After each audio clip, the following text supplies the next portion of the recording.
Lagi di Inspiring Around masih bersama Naila Husna, MG Listeners. Berbicara tentang pendidikan, sosok guru adalah hal yang tak bisa terpisahkan ya. Guru adalah jantung dari proses pendidikan. Darinya lah murid meniru, menimba ilmu hingga kelak sukses dalam kehidupan.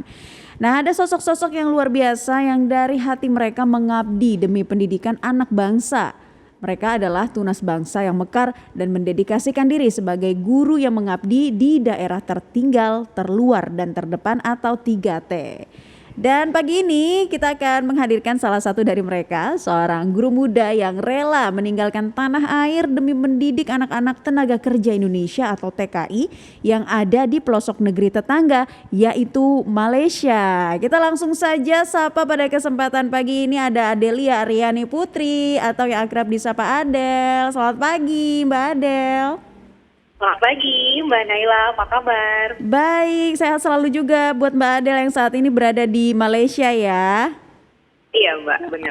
Nah Mbak Adel ini menarik sekali. Sebelum kita tanya-tanya lebih jauh, sejak kapan Mbak Adel ada di Malaysia dan memutuskan untuk mengajar anak-anak TKI di sana?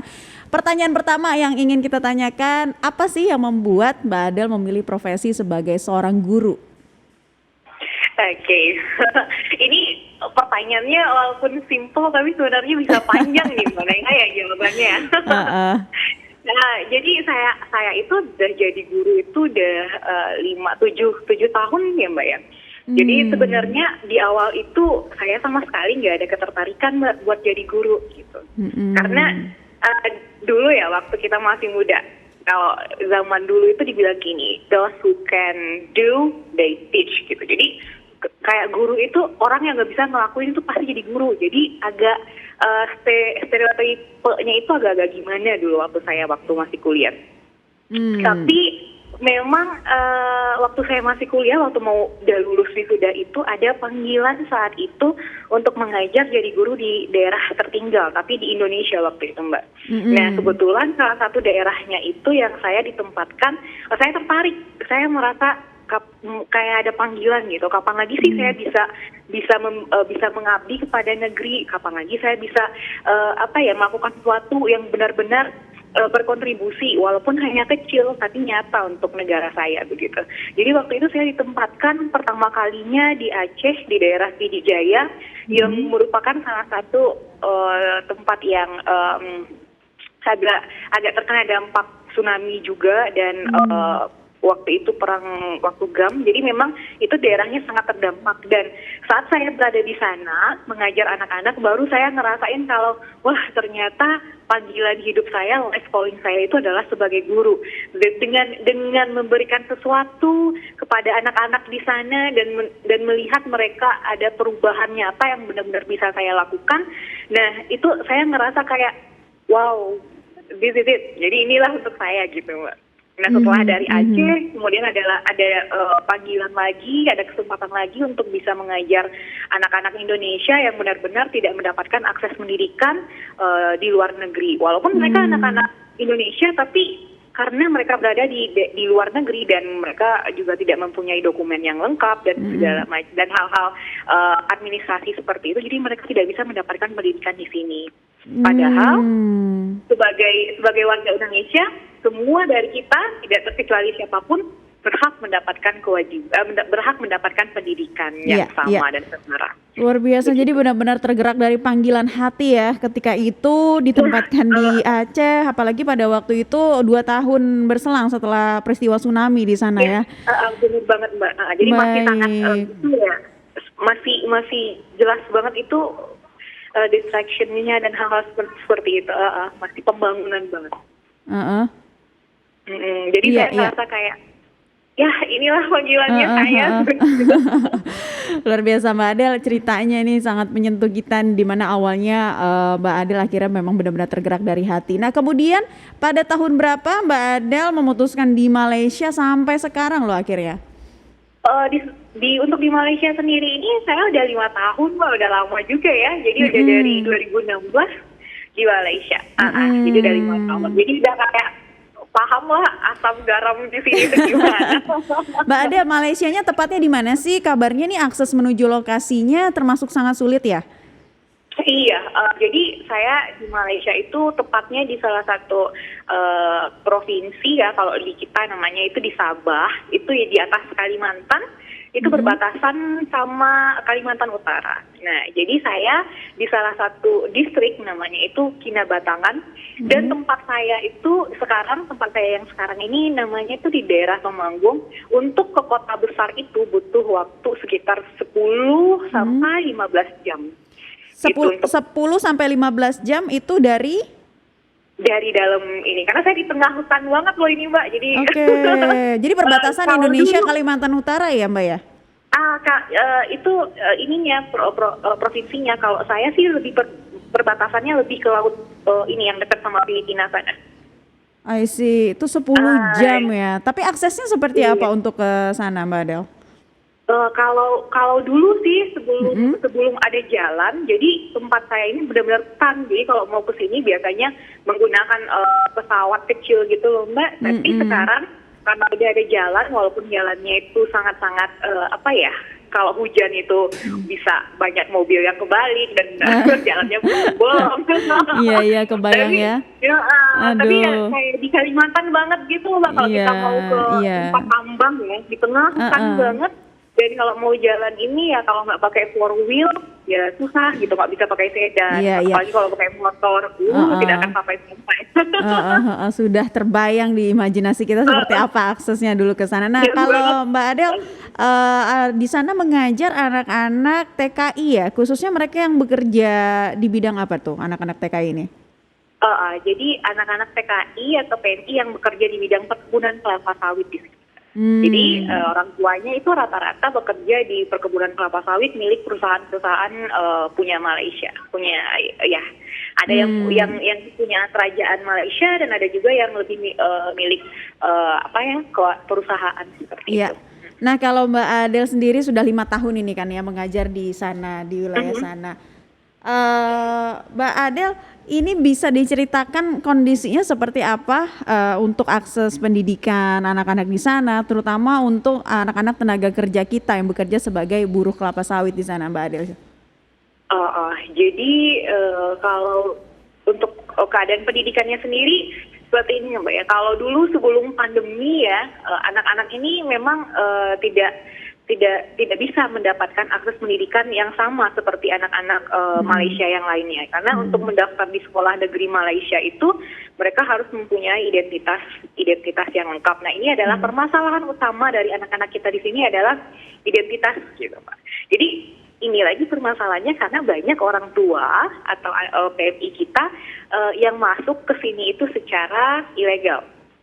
Jadi mungkin orang tuanya punya paspor, punya dokumen yang lengkap, tapi dia membawa anggota keluarganya ke sini dengan cara yang tidak resmi, dengan jalur yang tidak resmi. Jadi yang memiliki dokumen resmi ya paling biasanya cuma orang tuanya, sedangkan atau nanti mereka menikah di sini, melahirkan anak-anak dan anak-anaknya nggak diurusin dokumennya. Nah, karena mereka nggak punya dokumen yang lengkap ini, maka banyak sekali anak-anak Indonesia di sini yang orang tuanya orang Indonesia tapi mereka tidak mempunyai dokumen kewarganegaraan yang lengkap. Karena tidak punya dokumen kewarganegaraan ini, mereka tidak bisa mendapatkan akses pendidikan di kerajaan Malaysia gitu kan, Mbak. Nah, disinilah peran pemerintah. Kita datang nih memberikan hak kepada anak-anak ini, memberikan hak mereka kalau mereka itu berhak mendapatkan pendidikan yang layak sama seperti anak-anak di Indonesia lainnya. Nah, jadi kami datang ke masing-masing ladang atau perusahaan seperti itu atau estate-nya masing-masing di sini dan membuka semacam community learning center. Kalau di Indonesia bisa kita bilang kayak sekolah terbuka begitu ya, Mbak ya, dan memberikan pendidikan di sana. Jadi kami melayani dari TK, SD, SMP sampai SMA. Tapi kalau SD, SMP, SMA itu lebih ke paket gitu, Mbak ya. Oke, jadi community learning center di sana ya. Itu ada berapa tenaga pengajarnya, Mbak Adel? Kalau untuk Sabah dan Sarawak sekarang ini, kalau untuk SMP kita ada punya 45 community learning center. Kalau untuk tingkat SD itu ada 116-an gitu, Mbak. Dan untuk pengajarnya, untuk guru yang datang dari Indonesia itu ada sekitar 200-an. Wow. Karena kita banyak Ada anaknya itu sekitar 45.000 sampai 50.000 peserta didik yang kita layani itu kan sekarang. Oke, luar biasa ya. Akhirnya Dan bergabung dalam tersebar. naungan Community Learning Center ya. Nah, Mbak Adel, tapi tadi ada sedikit pertanyaan yang terlewat. Ini penasaran. Jadi Mbak Adel tuh dari Aceh ke Malaysia. Ini sampai ke Malaysia tuh ditugaskan atau memang mendaftar sendiri atau bagaimana sih? Oh, jadi ada kayak seperti program pemerintah gitu Mbak. Jadi yang di Aceh ini program pemerintah khusus untuk sarjana yang baru saja selesai wisuda seperti itu. Nah setelah itu, setelah kami selesai mengajar mengabdi di daerah 3T yang ada di Indonesia, kemudian kami diberikan beasiswa untuk bisa mendapatkan sertifikat profesional sebagai guru. Nah setelah itu saya diberikan lagi kesempatan mendaftar untuk menjadi guru di sini begitu Mbak. Jadi memang ada step-stepnya, nggak bisa langsung kalau kita habis wisuda langsung ke sini itu nggak bisa juga. Nah, jadi kalau untuk ke sini dibutuhkan semacam pengalaman dan kompetensi. Iya, dan harus aktif juga cari-cari tahu dari informasi dari manapun ya. Nah, Mbak Adel, tadi menarik sekali ketika Mbak Adel menceritakan bagaimana anak-anak di sana harus mendapatkan pendidikan yang layak ya, pendidikan yang layak bagi anak bangsa, meskipun di negara tetangga. Nah, kalau Mbak Adel sendiri bagaimana cara mengajak anak-anak ini agar mau sekolah begitu? Masih adakah anak-anak yang jika diajak sekolah kemudian enggan atau juga orang tua yang mungkin tidak mengizinkan? Atau seperti apa sih situasinya di sana? Nah, benar Mbak, ini adalah salah satu tantangan terbesar kami ya saat sekarang ini. Karena lingkungannya kan anak-anak ini di sini-sini aja, di seputar sini aja. Kayak kalau seperti kita di Indonesia kan bisa nih orang tuanya bilang, ih kamu lihat tuh anak tetangga, dia masuk UI, masuk ITB kan kayak gimana ya Mbak ya? Kita bisa lihat ada perbandingan kehidupan lain yang lebih layak seperti itu. Nah, karena di sini lingkungannya itu adalah hanya pekerja ladang sawit, jadi orang tua ya seperti dan rata-rata kan orang tua di sini hanya tamatan SD, SMP atau bahkan tidak selesai sekolahnya sama sekali seperti itu. Jadi mereka berpikir ya ngapain sih anak saya harus sekolah tinggi-tinggi? Toh nanti ujung-ujungnya juga akan kerja di perkebunan seperti saya. Kenapa harus sekolah?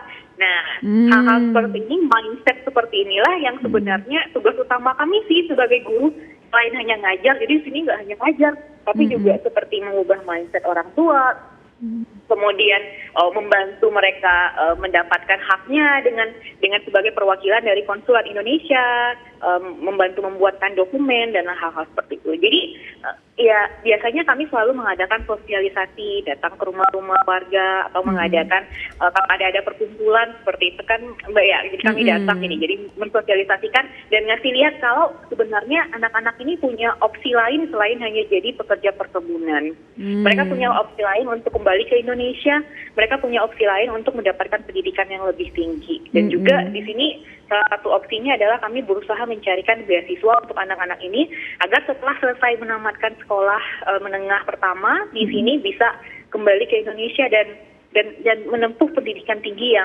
yang lebih layak untuk mencapai mimpi-mimpi mereka dan tidak hanya berakhir di perkebunan ladang sawit ini dan kemudian memulai siklus yang sama kembali dan nanti menikah muda, kemudian mempunyai anak dan anaknya nggak punya dokumen lagi dan jadi tanggungan negara lagi seperti itu Mbak. Jadi tugas kita di sini adalah memutus rantai itu dengan pendidikan. Mulia sekali Mbak Adel mendengarnya, benar-benar loh tersentuh loh kita di sini, benar. Ini jadi bukan kayak mengajar. Ya gimana? Udah kayak orasi aja saya. Iya benar loh, bukan hanya mengajar tapi juga memotivasi dan mengencourage orang tua untuk mengerti akan pentingnya dunia pendidikan ya di sana. Nah, kalau Mbak Adel di sana ngajar apa Mbak Adel? Kalau saya dari TK ya Mbak ya, dari TK sampai SMP sampai paket C untuk SMA. Jadi ya hampir semua mata pelajaran saya mengajar gitu. Oh, dan sekarang jadi sampai SMA juga ya? Ya, tapi yang untuk paket C-nya, lebih ke paket ini. Tantangan yang dirasakan Mbak Adel selain yang tadi udah Mbak Adel ceritain, apa lagi nih? Tantangannya saat sekarang sih mungkin sama seperti guru-guru di Indonesia karena sekarang sedang COVID ya Mbak ya, jadi online ya. Jadi ya gitu anak-anaknya sering hilang, terus sinyal, kesulitan sinyal, dan hal-hal seperti itu. Tapi biasanya kami mengatasinya dengan, karena memang di sini agak sulit sinyalnya ya Mbak ya. Jadi anak-anak dipanggil ke rumah satu-satu, atau kami yang datang ke rumah home visit dan mengadakan jadwal giliran belajar. Jadi agar anak-anak yang sudah terdaftar ini nggak hilang gitu Mbak. Oke, ya itu ya, kalau untuk pembelajaran secara online memang di mana-mana pun sepertinya sedang menghadapi tantangan di tengah pandemi ya dengan penerapan PJJ. Tapi udah mulai tatap muka, Mbak Adel di sana? Kalau di Malaysia secara resmi sih belum bisa tatap muka ya, belum ada keputusan dari kerajaan sih Mbak. Tapi karena di lingkungan saya kebanyakan itu anak-anak dan pekerja sudah pada vaksin, jadi kami sudah boleh kayak mengundang anak-anak datang ke rumah. Jadi lebih di rumah guru sih, tapi sekolah belum dibuka. Oke, nah Mbak Adel, apa nih yang ingin di-sharing dari Mbak Adel? Mungkin ada cerita-cerita yang berkesan yang pernah dirasakan selama pembelajaran yang diterapkan di masa pandemi ini, Mbak Adel? Ya, kalau di masa pandemi mungkin hampir semua guru kali ya, Manela ya, baik di Indonesia ataupun di sini ngerasain hal yang sama. Gimana frustasinya kita saat saat memberikan, beda ya kalau kita tatap muka atau tatap muka sama online seperti itu Mbak. Anak-anak juga interaksi, yang paling saya ngerasa kurang banget itu adalah interaksi antara guru dan anak-anak. Itu tuh hanya bisa kita dapatkan saat kita ketemu langsung. Karena bagi saya sendiri pendidikan itu yang paling penting itu nomor satunya adalah karakter. Baru nomor duanya adalah pengetahuan yang bisa didapatkan anak-anak. Nah, pendidikan karakter ini itu nggak bisa, susah banget ya. Kalau saya sendiri sih pengalamannya susah banget untuk memberikan pendidikan karakter ini ke anak-anak melalui online atau WhatsApp atau dengan metode apapun itu, karena ya apalagi anak-anak kan sedang masa, apalagi di SMP atau SMA itu sedang di masa puber ya Mbak ya.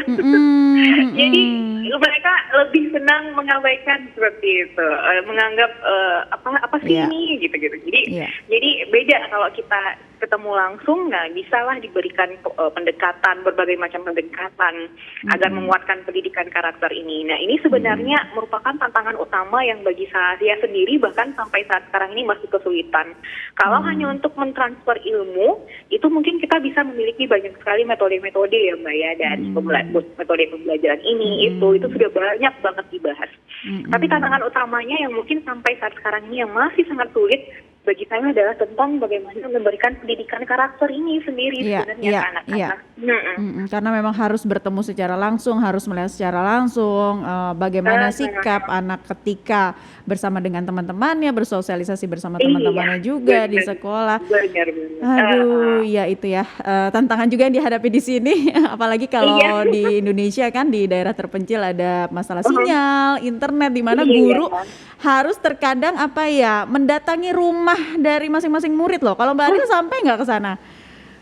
Sama, kalau saya kadang saya yang datang ke rumah, atau kadang anak-anak yang datang ke sekolah, atau ke rumah saya kan di sekolah gitu Mbak. Jadi ternyata anak-anak datang ke sekolah, kami buat jadwalnya agar mereka tidak terlalu banyak berkerumun di sekolah seperti itu. Tapi setidaknya saat ada interaksi langsung antara anak-anak dan guru itu jadi tidak ada seperti koneksi yang putus gitu loh Mbak dari anaknya.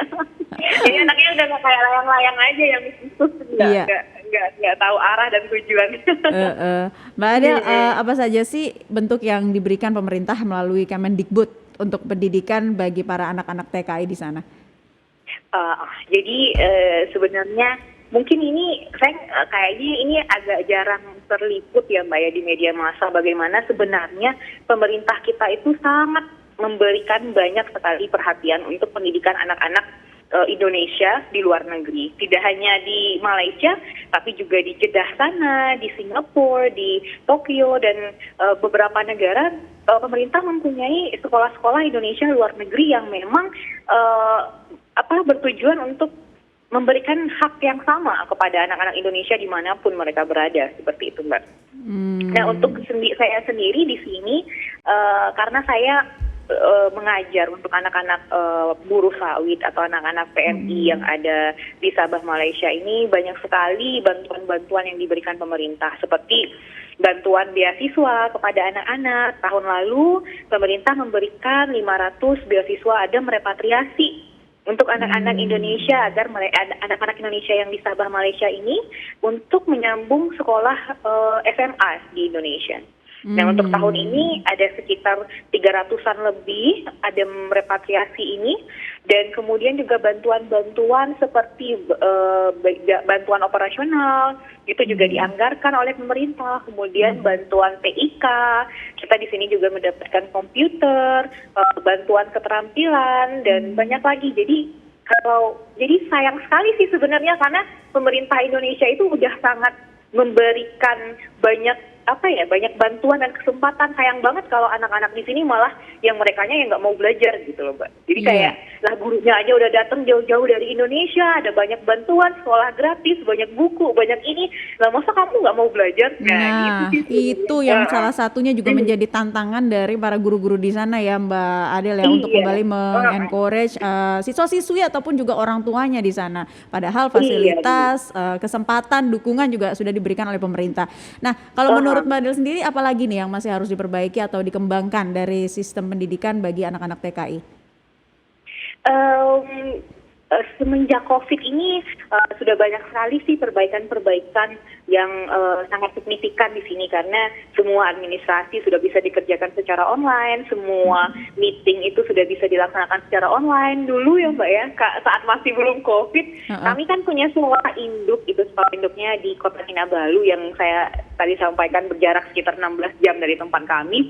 Nah, itu akan menghabiskan banyak waktu dan energi untuk pergi meeting, melaksanakan seperti melaksanakan kewajiban administrasi di kota besar begitu.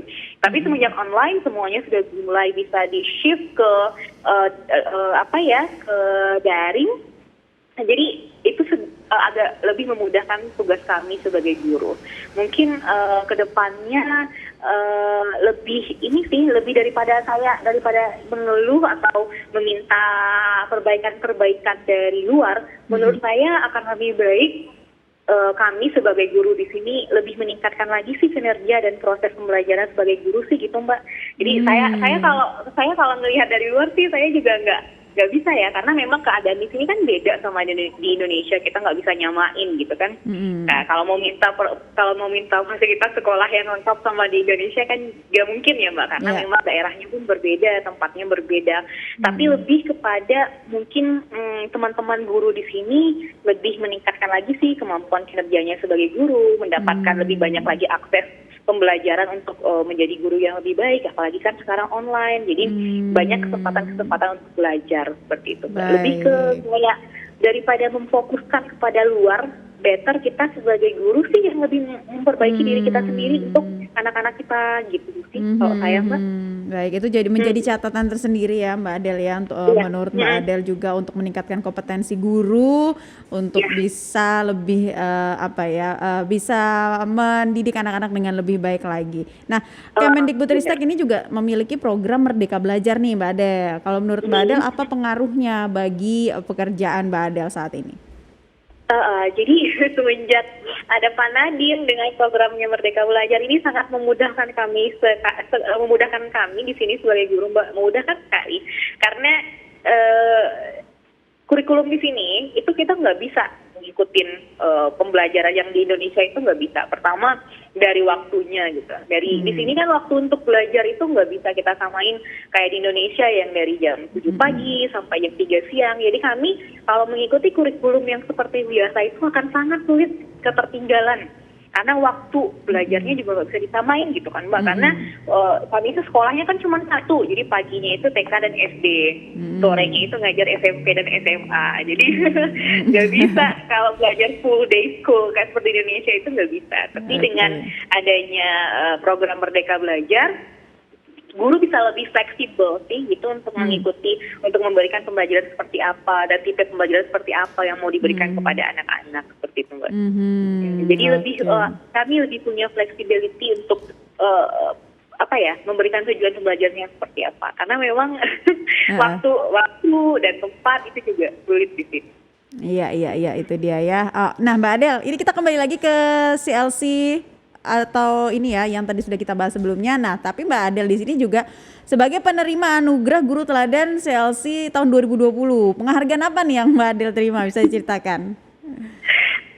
Iya, jadi mendapatkan penghargaan saya sih agak malu nih kalau ngomongin Jangan penghargaan malu saya. dong, justru kita pengen tahu lagi biar terinspirasi. Karena ya saya memang tidak apa ya, tidak melakukan apapun di sini atau pekerjaan di sini demi untuk mendapatkan penghargaan atau apresiasi gitu Mbak. Jadi hanya mengerjakan apa tugas saya dengan sebaik mungkin seperti itu Mbak. Cuman mungkin ada beberapa inovasi pembelajaran yang saya terapkan di sini yang mungkin membantu anak-anak untuk mendapatkan pembelajaran yang lebih menyenangkan, mendapatkan pembelajaran yang lebih baik. Nah, itu mungkin sedikit yang berbeda yang kemudian membuat saya mendapatkan penghargaan tersebut seperti itu. Nah, jadi penghargaannya apa, Mbak Adel yang diterima? Berupa apa penghargaan sebagai guru CLC teladan sih, jadi dapat kayak sertifikat terus gitu. Jadi penghargaannya Anugerah Guru Teladan CLC 2020. Selamat ya Mbak Adel, senang sekali mendengarnya. Luar biasa loh Mbak Adel ini. Nah, kita juga pernah membaca salah satu quote dari Mbak Adel. Because being a teacher is really good job. Apa yang Mbak Adel ingin sampaikan pada MG listeners tentang profesi sebagai seorang guru ini? Semua profesi itu baik. Bagi saya itu semua profesi baik, tapi bagi saya sendiri profesi yang paling baik bagi saya adalah menjadi guru begitu. Jadi buat guru-guru di luar sana yang mungkin mendengarkan ataupun teman-teman lain yang memiliki profesi yang berbeda dengan saya, ini mungkin agak klise ya, tapi memang mencintai profesi kita sendiri itu akan menghasilkan hasil yang lebih baik daripada hanya melakukan sesuatu yang setengah-setengah yang kita tidak menyenangi. Bagi saya profesi guru lebih daripada hanya sekedar mengejar gaji atau apresiasi ataupun ya hal-hal lain semata itu. Tapi buat saya sendiri ada semacam apa ya Mbak ya, kayak kepuasan batin saat saya bisa memberikan sesuatu kepada anak-anak, memberikan impact, memberikan dampak positif, dan saya bisa melihat ada perubahan baik yang saya lakukan seperti itu. Jadi saya ngerasa wah, jadi hidup saya sebagai manusia ini nggak hanya seperti sesuatu yang hanya lewat aja kayak gitu Mbak. Jadi benar-benar bisa ngelakuin kayak meaningful, memiliki hidup yang bermakna seperti itu. Jadi kepada teman-teman yang lain atau kepada guru-guru yang lain, saat kita benar-benar mencintai pekerjaan kita lebih daripada hanya sekedar administrasi dan segala macam, tapi saat kita benar-benar memperhatikan anak-anak Indonesia, memperhatikan anak-anak atau peserta didik kita yang betul-betul sebenarnya mereka sangat membutuhkan bimbingan kita, dan saat kita memberikan dampak baik kepada mereka, perubahan-perubahan yang positif, yakinlah itu apa ya, rewardnya itu jauh lebih besar daripada hal-hal lainnya. Ada happiness yang dirasakan ya ketika bisa berdampak, berbagi ilmu kepada anak-anak di sana. Luar biasa kan. Mbak Adel, ada mungkin sedikit masukan nih atau apa yang ingin Mbak Adel sampaikan untuk para tenaga pendidik, terutama mereka yang masih berusia muda dan mereka yang ingin menjadi guru? Untuk adik-adik udah nggak satu aja nih. Untuk adik-adik calon guru ataupun yang baru saja selesai yang baru saja selesai melaksanakan pendidikan sebagai guru, yang benar-benar mau menjadi guru, itu harus kembali lagi sih kepada tujuan utamanya. Menjadi guru itu apa? Menjadi guru itu berarti kita akan memanusiakan manusia. Jadi itu pekerjaan di bidang humaniora yang kita itu berhadapan dengan manusia gitu. Jadi tidak hanya sekedar berhadapan dengan benda mati ataupun hanya mentransfer ilmu, tapi lebih bagaimana kita memanusiakan manusia. Apa yang kita lakukan itu akan ditiru banget sama anak-anak kita atau peserta didik yang lain gitu. Jadi betul-betul pahami dulu apakah pekerjaan ini adalah sesuatu yang akan kamu senangi, yang akan kalian merasa senang mengerjakannya, bangga, karena ya seperti kita tahu di Indonesia reward menjadi guru itu tidak sebesar pekerjaan yang lain ya Mbak ya, bahkan untuk guru honorer saja masih seperti itu. Jadi kalau memang masih akan mencari kepuasan yang lain, mungkin harus diperhatikan lagi apa benar mau menjadi guru. Tapi bisa. Iya. Karena ini bicara realistis ya Pak ya. Iya, betul. Jadi tapi kalau memang panggilannya merasa menjadi guru itu merupakan sesuatu yang membuat kamu bahagia, mendapatkan kesenangan. Yuk, atuh, sok atuh. Kalau dalam bahasa Malaysianya jom. Ayo jadi guru, ayo. Nah, Jadi reward itu dipertimbang- sangat biasa. Jadi dipertimbangkan lagi baik-baik apakah memang pekerjaan ini sesuai dengan passionnya, apakah panggilan dari hati, karena pekerjaan sebagai seorang guru adalah pekerjaan yang sangat mulia untuk memanusiakan manusia. Iya. Mbak benar Adel, sekali. ini Mbak Adel di Indonesia tinggalnya di mana sih? Keluarga saya ada di Jogja dan ada di Padang, Mbak. Oh, kapan terakhir balik ke tanah air? Sebelum pandemi sih 2019 gitu, semenjak pandemi itu udah nggak pernah keluar lagi dari sarang saya sih. Kangen nggak Mbak Adel sama tanah air? Kangen nggak? banget banyak banget yang dikangenin dari Indonesia, tapi terutama makanan. Aduh, jadi makin kangen ya untuk kembali ke Indonesia, tapi ternyata masih mempunyai tugas besar di sana. Mbak Adel, terima kasih loh udah berbagi inspirasi di Inspiring Around kali ini. Kita benar-benar merasakan terinspirasi, dan buat para guru yang calon guru ya terutamanya, mereka bisa jadi pencerahan tersendiri ya untuk mengambil profesi sebagai seorang guru. Mbak Adelia Aryani Putri, terima kasih sudah bergabung di Inspiring Around. Sampai ketemu lagi Mbak Adelia, salam sehat ya. Terima kasih sudah mengundang saya ya Mbak Naila. Sama-sama, dan salam juga untuk anak-anak didik di sana. Terima kasih.